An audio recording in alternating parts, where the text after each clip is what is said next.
मंगळवेढा रस्त्यावरील देगाव हद्दीतील CNS hospital जवळून जुना पुणा नाकाकडे जाणारा 54 मीटर रस्ता शुक्रवारी वाहतुकीसाठी खुला झाला। पुलाचे काम पूर्ण होईपर्यंत साधारणतः वर्षभर याच रस्त्याचा वापर करण्यात येणार आहे। जवळपास 2.5 किलोमीटरचा हा रस्ता आहे। 54 मीटर रस्त्याच्या सुरुवातीपासून रेल्वे बोगद्यापर्यंत लोकवस्ती नाही। या रोडवर सकाळी 7 ते रात्री 9 वाजेपर्यंत वाहतूक पोलिसांची ड्युटी आहे, पण रात्री 9 नंतर वाहनधारकांच्या सुरक्षेसाठी गरजेच्या ठिकाणी पुरेशी लाईट व CCTV कॅमेरे लावण्याची आवश्यकता आहे। मंगळवेढ्याकडून येणाऱ्या वाहनांनाही सोलापुरात येण्यासाठी 54 मीटर रस्त्याचा वापर करावा लागत आहे। सध्याचे पर्यायी मार्ग जास्त वापरात नव्हते, अशा मनुष्य पर्यायी रस्त्यांवरून आता वर्षभर 24 तास वाहने ये-जा करतील। या पार्श्वभूमीवर निर्मनुष्य ठिकाणी चोरी, लूटमार, मारामारी असे गुन्हे होऊ नयेत यासाठी महापालिकेने आवश्यक ठिकाणी पथदिवे, CCTV कॅमेरे बसवावेत अशी मागणी पोलिसांनी केली आहे। आता महापालिका प्रशासन या मागणीकडे किती गांभीर्याने पाहणार हे महत्त्वाचे आहे।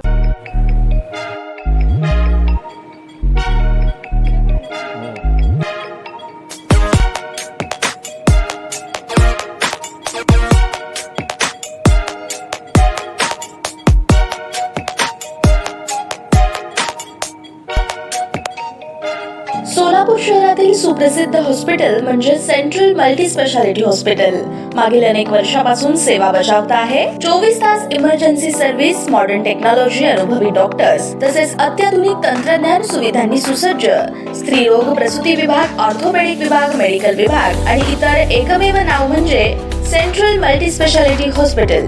पत्ता गणेशपेठ शॉपिंग सेंटर, मंगळवार बाजार, सोलापूर। ताज्या बातम्या पाहण्यासाठी प्राईम महाराष्ट्र न्यूज चॅनलला सबस्क्राईब करा।